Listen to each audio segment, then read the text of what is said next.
Okay, so a quick disclaimer about previous videos. If you've been watching some of my recent videos, it may seem like they get cut off towards the end. The chances are, if I'm not making a second part, it's because I've basically said the main points that I want to say, and literally the last sentence or so has been cut off, so I didn't really see the point of making a new video. I'll try and put annotations to that. Anyway, straight to the main issue at hand that I want to discuss. Um, Recently, President Rouhani of Iran made a state visit to Italy. I don't know if it's state visit level, but it was a high profile visit anyway.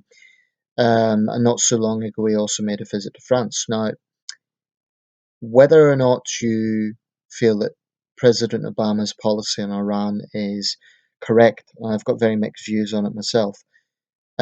It's quite interesting to see the different responses between France and Italy on these state visits.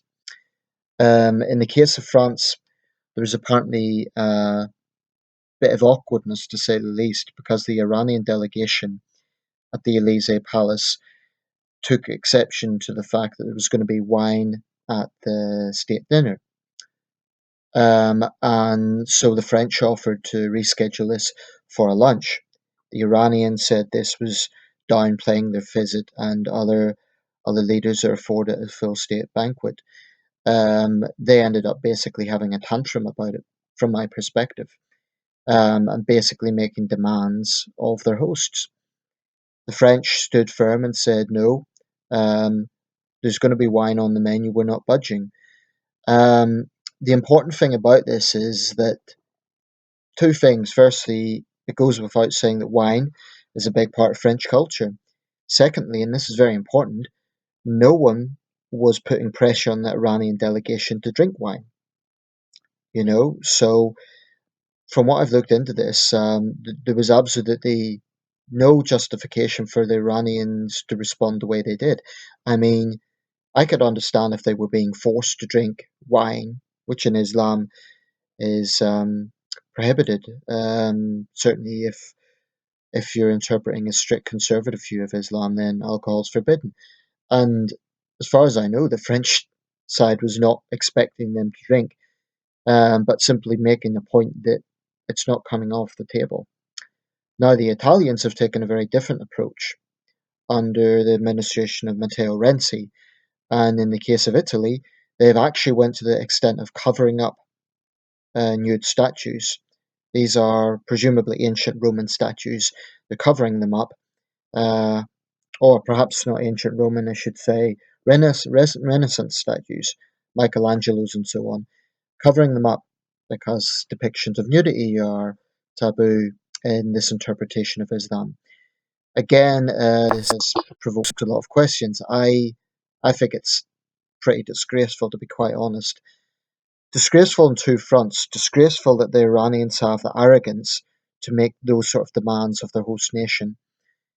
And secondly, disgraceful that the Italians have been so, frankly, pandered to this, so appeasing of this ridiculous situation. Um, Now, whether it is because Italy feels that they need to pander to Iran to make this newfound diplomacy work, I don't know. But whatever the reason for it, I think it's wrong. I think it's just plain wrong for a European country to be ashamed of its culture to appease a foreign state. I think that's a disgrace. Um, and by the way, to any Iranians watching this, this is not an anti-Iranian video at all. I've great respect for Iran as a country. Iran is one of the world's great civilizations. That goes without saying. Um, but it is interesting to point out that this conservative sort of attitude obviously comes from theocracy. It comes from the Islamic State, which is under 40 years old. This is in a country that has millennia of civilization, going way, way, way back to Cyrus the Great and beyond. So this isn't really about Iranian culture versus Western culture. This is about theocracy versus Western values. Um, so it's not about East versus West. It's about Islamic theocracy versus Western values of secularism. And I think it's a disgrace that Italy has pandered to, basically, pandered to fear. That's my reading of the situation. Um, and I just think it's ridiculous. If the Iranian delegation doesn't like what they see, that's tough. I came across an interesting meme, and I don't often quote memes, but this was a good one, from Citizens for Secular Democracy Pakistan. And it showed this situation in Italy with the statues being covered up. And it said, "You take offense to this, I take offense to this." And they had pictures of people being stoned to death, presumably in Iran, but take your pick. It could be another Islamic country. People being stoned to death, flogged, and so on, under brutal interpretations of Sharia law. Now, this was not a Western far right source. This was Citizens for Secular Democracy Pakistan. In other words, moderate, open minded Pakistanis who recognize the ugly side of Islamic theocracy. And they were pointing out the double standards with this. In other words, there are many, many areas that Western countries could very well take offense to. But when Western leaders make state visits to Iran, they don't demand that stoning stop on the day of their state visit. They may put pressure on the human rights issues, but they don't make demands, not in the same way.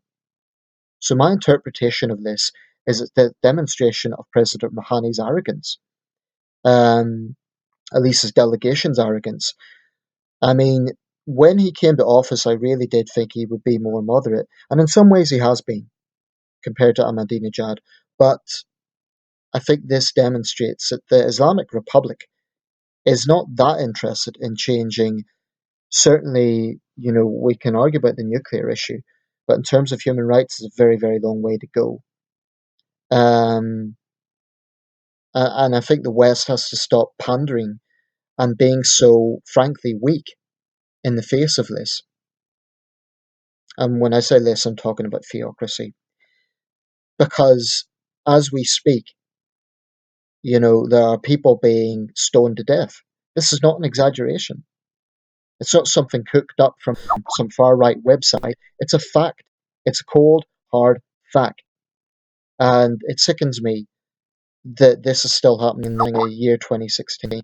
So I think that any country that values not just human rights, but basic principles of secularism needs to really, really insist that when a leader of an Islamic state visits their country, and I don't care whether it's the Saudi king or the Iranian president or any other Islamic leader, they bloody well better respect our culture.